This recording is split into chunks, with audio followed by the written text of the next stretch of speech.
So this person asks, any coping mechanisms for public speaking? I have to make presentations at work every day, sometimes multiple times a day, and it really wears me out.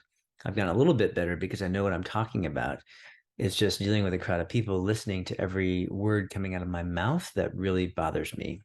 Sometimes I'm completely blanked out. Yeah, this is really, really common. Fear of public speaking. Some people say that it's the biggest fear, number one fear in the world with people, even above fear of death. And so, what's going on with fear of public speaking? Well, first of all, I see here that you're asking for coping skills, and there are a million coping skills, right? But my hunch is you don't want to just cope with it. You want to be able to do it without getting so beat up and exhausted, right?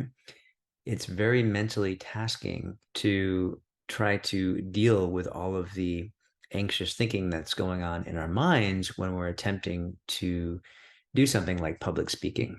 One of the ways I really like to help my clients with this public speaking dilemma is through the power of hypnotherapy. You see, with hypnotherapy, we can really begin to get to a place where, well, in my own clients' words, they still might get nervous, but they don't care. They don't care as much that they have nerves. It just becomes kind of part of it.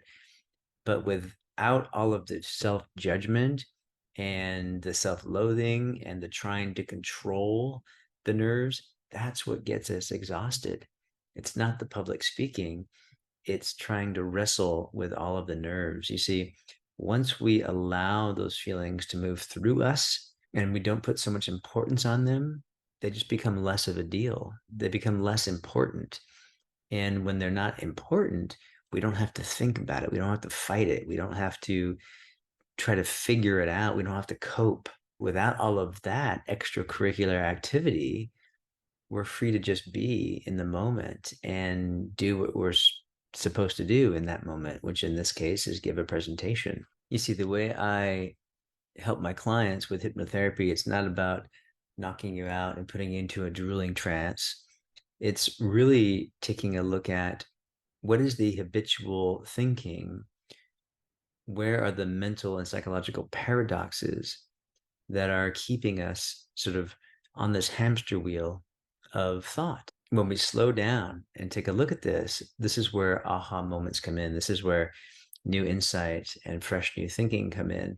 When this happens, it can really set you free. It becomes as if you no longer see the problem as significant and you're able to just move forward. So, again, I invite you, if you are having trouble public speaking and it's exhausting you, begin to take a step back and look at what am I actually telling myself about this public speaking event? What pictures am I making in my mind?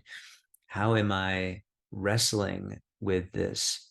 How am I pushing away or rejecting nervousness, which is very natural, right? And in pushing away and trying to wrestle with the nervousness, of course, anything we try and resist, what happens? Well, it tends to persist. And so beginning to really slow down and take a look at what's happening internally. And again, this is where I love to help my clients. So if you are struggling with something like public speaking, I offer a free strategy call. I'd love to speak with you. Talk soon.